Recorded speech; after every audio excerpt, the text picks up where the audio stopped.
भाजपा ने शनिवार शाम को अपने उम्मीदवारों को अंतिम सूची जारी कर दी। अंतिम सूची में 92 प्रत्याशियों के नाम पार्टी द्वारा घोषित करने से उम्मीदवारों में खुशी की लहर है।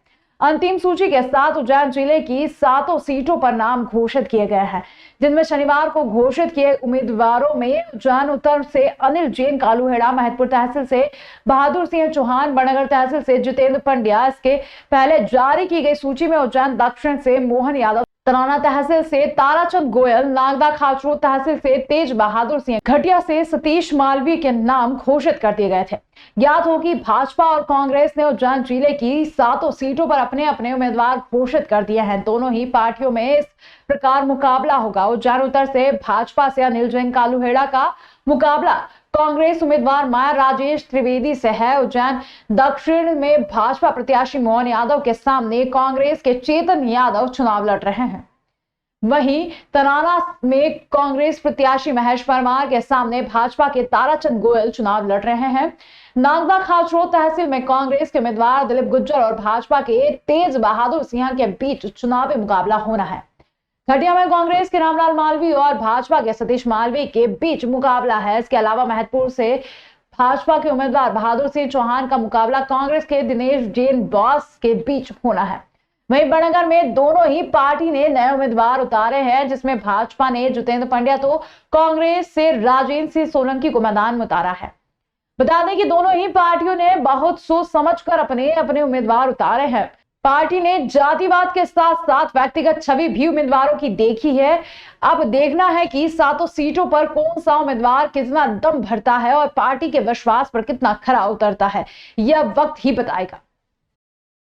श्री महाकालेश्वर मंदिर में तेलंगाना के हैदराबाद से पधारे वेदुल सीताराम शर्मा ने 151.600 ग्राम मूल्य 10,62,500 दानदाता द्वारा प्राप्त रसीद अनुसार एक नग सोने का हार महाकालेश्वर भगवान को अर्पित किया, जिसे श्री महाकालेश्वर मंदिर प्रबंध समिति के सहायक प्रशासनिक अधिकारी आरपी गहलोत द्वारा प्राप्त कर दानदाता को विधिवत रसीद प्रदान कर दानदाता का सम्मान किया।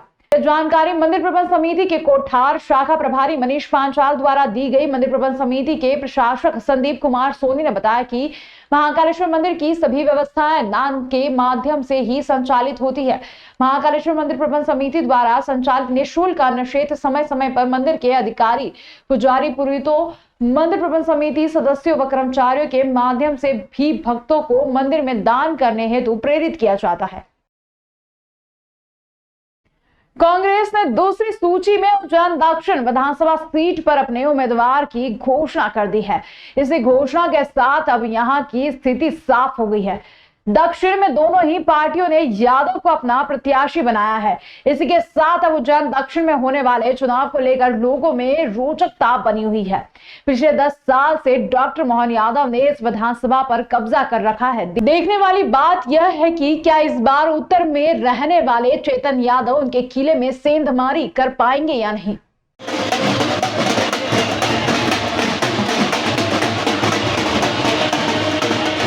जी, आज टिकट का फाइनल नहीं है। टिकट की जगह जनता उज्जैन शहर की जो व्यर्थ थी, परेशान थी, भ्रष्टाचार से डर रही थी, गुंडागिर्दी से, यहाँ जो बच्चियों के साथ बलात्कार हो रहा था, उन सब मुद्दों को कांग्रेस पार्टी ने चयनित करके जनता के बीच में भेजा है। और ये दोनों हाथ जोड़ के विनती की है कमलनाथ जी ने कि इंसाफ करिए, भ्रष्टाचारियों की सरकार, गुंडों की सरकार को पलट डालिए, शिवराज को इस जड़ से उखाड़ के फेंकिए। उज्जैन शहर को शांत, खूबसूरत और धार्मिक नगर बनाना है। हम सबको साथ चलना है। आगर रोड नाके के निवासी नीलेश नगेरे ने विजय दायमा, उनकी पत्नी शिप्रा दायमा पर आरोप लगा है कि अप्रैल माह में दोनों पति पत्नी ने उसे प्रॉपर्टी दिलाने का झांसा देकर 15 लाख रुपए लिए। नीलेश ने पैसों की लिखापढ़ी करने को कहा। दोनों पति पत्नी टालम टोल करने लगे। जब पीड़ित को पता चला कि उसके साथ धोखाधड़ी हुई है, पीड़ित द्वारा अपने पैसे मांगने पर पति पत्नी द्वारा मारपीट की गई, जिसकी रिपोर्ट चिमनगंज मंडी थाने में दर्ज की गई है।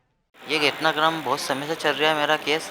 ये शिप्रा विजय दायमा हमारे पास में रहते थे और इन्हों से हमने इनने हमारे को प्रॉपर्टी का झांसा दिया था और उस विषय में इनने हमारे साथ कर मारपीट कर गई।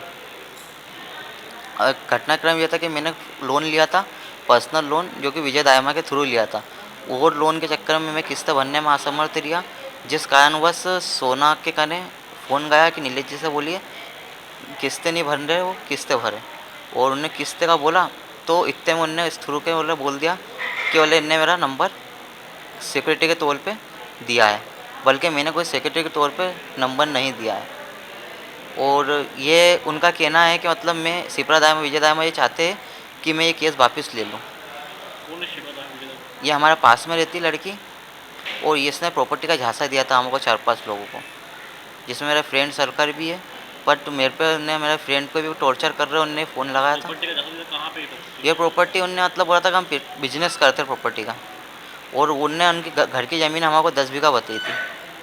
बोले हमारी 10 बीघा ज़मीन है, और उसका मम्मी आपस से ही बात हुई थी तो उनने ही बोला था ठीक है मेरे शोरे को दे सकते हो आप।